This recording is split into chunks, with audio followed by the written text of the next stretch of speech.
Module 6. Child Guidance in Early Childhood Classrooms. Self-regulation. Self-regulation is the voluntary internal control of behavior. This means that you can control your actions and make good choices. People who demonstrate self-regulation can control negative impulses, delay gratification, resist temptation, and make constructive social plans. Evolving self-regulation. Self-regulation is the ability to control our behavior and emotions.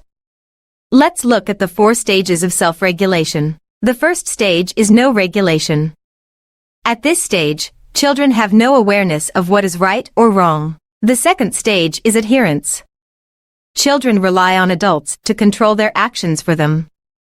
They follow rules because they have to, not because they understand why. The third stage is identification. Children follow a rule to imitate someone they admire, like a teacher or a friend. They start to understand the reasons behind the rules. The fourth and final stage is internalization. At this stage, children develop a personal sense of right and wrong. They regulate their behavior and emotions based on their own values and beliefs. So, as we grow, we learn to regulate ourselves better. We start by relying on others to control us, but eventually, we learn to control ourselves. Remember, self-regulation is important for success in school, relationships, and life in general. Ultimate degree of self-regulation. Self-regulation is the ability to control one's behavior, emotions, and thoughts. It is an important skill that helps us interact with others and succeed in life.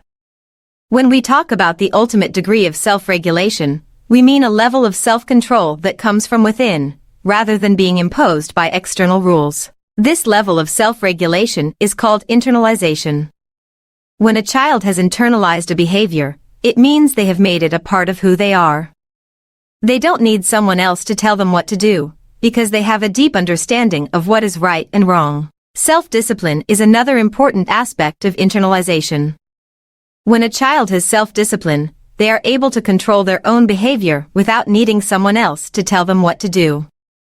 They can resist temptation and make good choices, even when it's hard.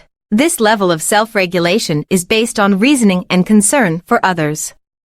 Children who have internalized good behavior have thought about why it is important to be kind and respectful to others.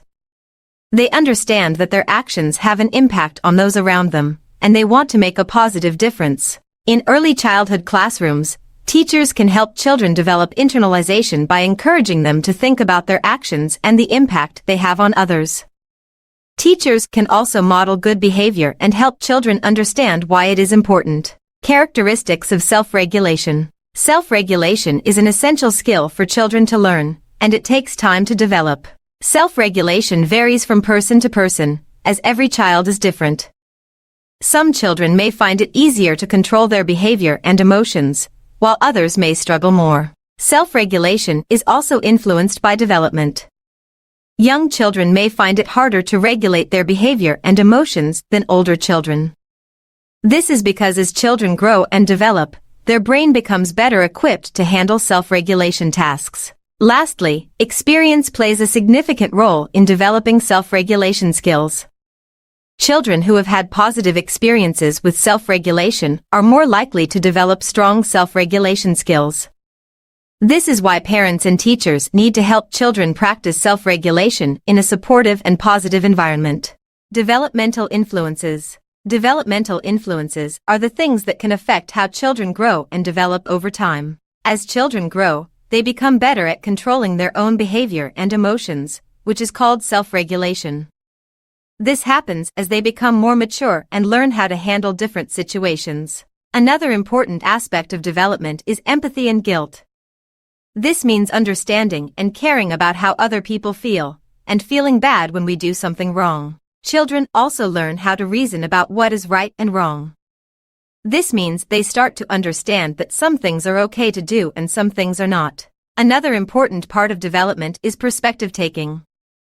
This means being able to understand and consider other people's thoughts, feelings, and points of view. Children may also experience centration, which is when they focus on just one aspect of a situation instead of considering everything. At a certain stage of development, children may also believe that actions cannot be reversed, which is called irreversibility. As children develop, they also start to use more interpersonal language and private speech, which means talking to themselves in order to regulate their own behavior and emotions. Lastly, memory is an important part of development.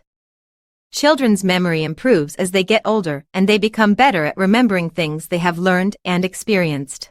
Experiential influences. Experiential influences are the experiences children have every day that can help them gain better self-control. These influences include modeling, indirect instruction, on-the-spot coaching, planned lessons, and consequences. Modeling is when children copy the actions of powerful adults they admire and trust, like parents or teachers. This can help children learn good habits and behaviors. Indirect instruction is all the work done behind the scenes to plan activities that help children develop self-control. This might include setting up routines and schedules, creating opportunities for children to practice decision-making, and providing a safe and supportive learning environment. On-the-spot coaching is when adults give children information and feedback as they encounter situations that require self-control. For example, a teacher might remind a child to take deep breaths when they feel angry or encourage them to use problem-solving skills when they are stuck on a task. Planned lessons are activities that are prepared in advance to help children develop self-control skills. These might include games, exercises, and discussions that focus on self-awareness, emotional regulation, and decision-making. Finally, consequences are the positive or negative outcomes that result from a child's behavior. For example, if a child demonstrates good self-control by following classroom rules, they might earn praise or rewards.